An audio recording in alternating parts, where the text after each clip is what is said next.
Hello everyone, welcome back to the channel. Today we're diving into a developing situation that has raised questions around the world. Reports and analyses claiming that Russia's air defenses are struggling and that Vladimir Putin may be losing control of the skies over parts of Russia and the territories involved in the conflict. In this video script, we'll break down what these claims mean, why they're being discussed, and what the implications could be.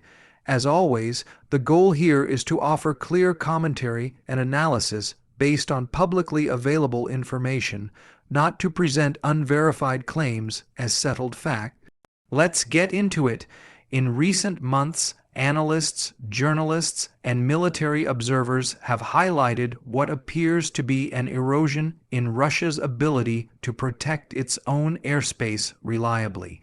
Whether through drone incursions, missile strikes, or air defense failures, the overarching theme is that something significant has shifted. Russia once prided itself on having one of the most layered and complex air defense networks in the world, with systems like the S-300, S-400, Buk, Pantsir, and Tor creating overlapping shields. But the frequency of reported breaches has caused many to question whether that reputation still holds true in practice.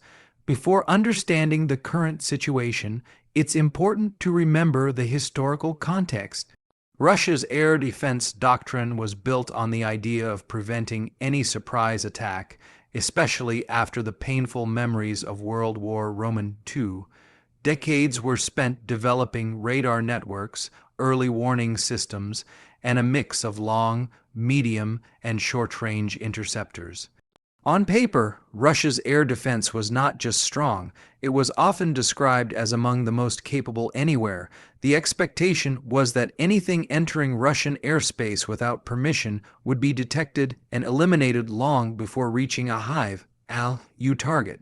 But over the past 2 years, a combination of changing warfare dynamics, evolving drone technology, and Russia's own resource challenges has begun to expose cracks in the system. Observers have pointed out that many of the defenses once positioned deep inside Russia have been redeployed closer to the front lines in Ukraine. This redistribution has created openings, literal geographic gaps, where defenses are thinner than they used to be. And opponents have noticed. One of the most striking developments has been the rise of long-range drone attacks reaching well beyond the conflict zone. Reports have described strikes on oil refineries, military bases, airfields, and even regions previously considered untouchable. These are locations hundreds of kilometers from the front, raising questions about how such drones could travel so far without being intercepted. Some analysts argue that either detection systems are underperforming or the sheer volume of attacks is overwhelming the available defenses. Another factor often discussed is maintenance and logistics. Warfare on the scale Russia is engaged in consumes enormous quantities of equipment and spare parts. Systems that require regular calibration, replacement of components, or specialized crews may not always receive the attention they need. There have been claims, though not always verifiable, that shortages of trained personnel, radar technicians, and air defense specialists have contributed to performance issues. If even part of that is true, it would help explain why some incoming threats appear to slip through. Meanwhile, the evolution of drone warfare has also reshaped the battlefield. 10 years ago, many nations still viewed drones as small, tactical systems with limited capabilities. Today, however, long-range drones, autonomous systems, low-altitude loitering munitions, and swarms have become mainstream tools. They fly lower, slower, and cheaper than traditional aircraft. Their materials and radar signatures make them harder to detect. And perhaps most importantly, they are inexpensive enough to be used in large numbers, forcing defenders to expend far more valuable missiles in response. If an attacker can send dozens of low-cost drones and cause a defender to fire expensive interceptors, the defender loses economically every time. Air defense becomes not just a military challenge, but a financial one. And Russia, despite being a major military power, is not immune to these pressures. Sustained conflict drains budgets and strains production capacity. Every intercepted drone with a costly missile adds to that strain. Some reports have noted that certain Russian air bases have suffered repeated strikes. These bases house fighter jets, bombers, and key support infrastructure. Each successful hit raises questions about how the attackers manage to get through. Is the issue technological, tactical, organizational, a combination of all three? Some analysts point to poor radar coverage. Others suggest miscommunication between units, delays in authorization to fire, or systems being offline for maintenance at critical moments. There is also the matter of geography. Russia is vast, one of the largest countries in the world. Protecting every refinery, airfield, depot, and population center across such a massive territory is a monumental challenge for any country, no matter how advanced. Even with a robust air defense network, gaps will always exist, but the recent pattern of breaches suggests those gaps may be larger, more frequent, or more exploited than before. Political implications also play a role in discussions about control of the skies. For a leader like Putin, who has long emphasized strength, stability, and security, the appearance of being vulnerable, even deep within Russian territory, carries symbolic weight. A government's legitimacy often relies on its ability to protect its people and critical infrastructure.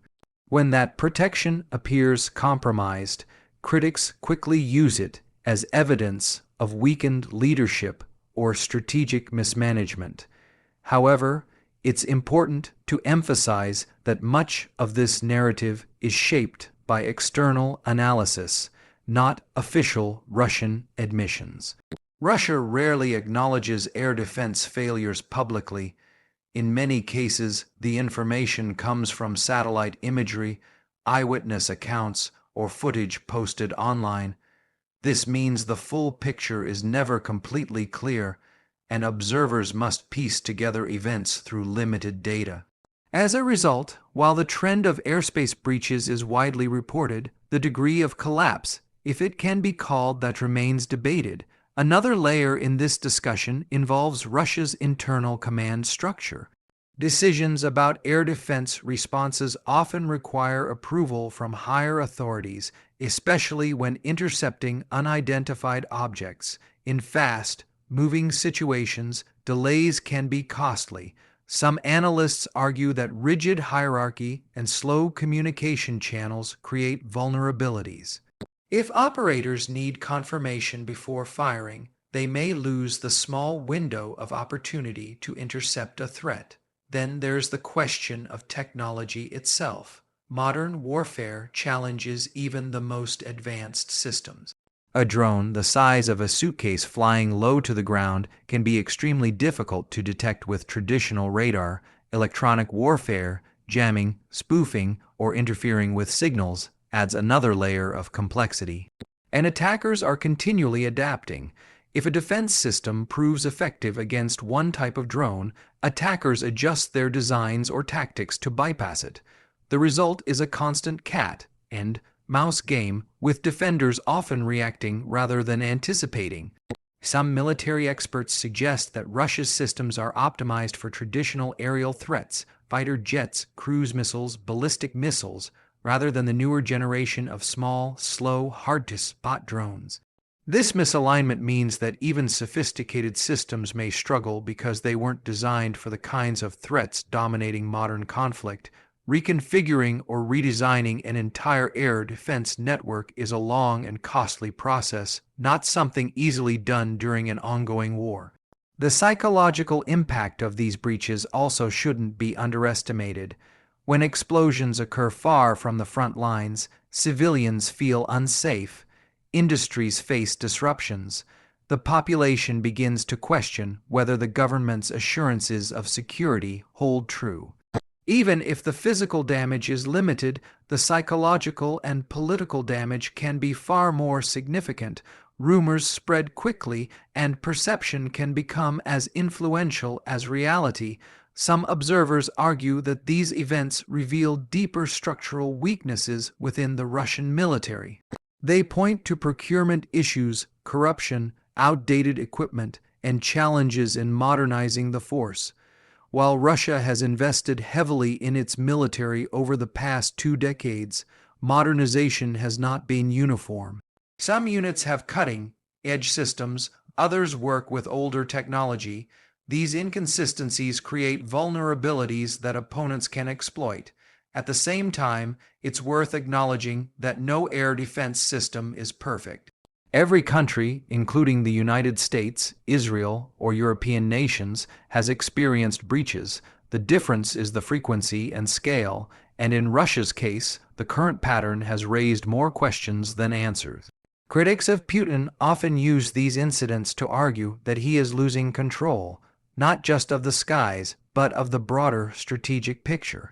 They claim that the leadership underestimated the long-term demands of the conflict, overestimated the resilience of Russia's defenses, or mismanaged resources. Supporters of the Kremlin, however, argue that Russia is adapting, that isolated incidents are being exaggerated, and that air defense redeployments are temporary wartime measures. The truth likely lies somewhere in between. Wartime pressures expose weaknesses in every military. Russia's challenges don't necessarily mean total collapse, but they do indicate significant strain. The increasing number of strikes and incursions inside Russian territory is a sign that the dynamics of warfare are shifting. And it's a reminder that even major powers can struggle when confronted with new technologies, high-intensity conflict, and resource constraints. Another dimension to this issue is Russia's approach to countering these evolving threats. Reports suggest that Russia is trying to expand electronic warfare coverage, improve radar systems, and mass produce cheaper interceptors suitable for drones rather than high-cost missiles. The effectiveness of these efforts remains uncertain. Developing, testing, and deploying new systems takes time, and attackers are always adapting in the meantime. Urban areas and industrial sites have started to install more localized defenses, including machine gun nests, anti-aircraft cannons, and short-range air defense systems. In some places, these defenses appear far more improvised than what one would expect from a major military power. Photos of manually operated weapons positioned on rooftops or in city centers sparked online debate and raised further questions about the state of Russia's broader defense network. One of the most widely discussed impacts of these breaches concerns Russia's strategic aviation bases. Some of these bases house long-range bombers used in significant strike operations. Damage to these aircraft, even minor, can disrupt operations and reduce Russia's ability to project power. Each successful attack on such a base sends a signal that long-range assets are not safe and that opponents are capable of reaching what once seemed untouchable. As the situation develops, analysts often ask whether these repeated strikes reflect local failures or a systemic issue. Are individual operators struggling? Are radar systems outdated? Are defenses spread too thin? Is coordination between units lacking? Or is this simply what modern warfare looks like in an age where drones can travel long distances with minimal detection? While definitive answers are hard to come by, the pattern suggests that multiple factors are simultaneously contributing. Looking forward, the question becomes what Russia can realistically do to regain full control of its airspace. Strengthening air defenses on a national scale, requires time, resources, and organizational efficiency.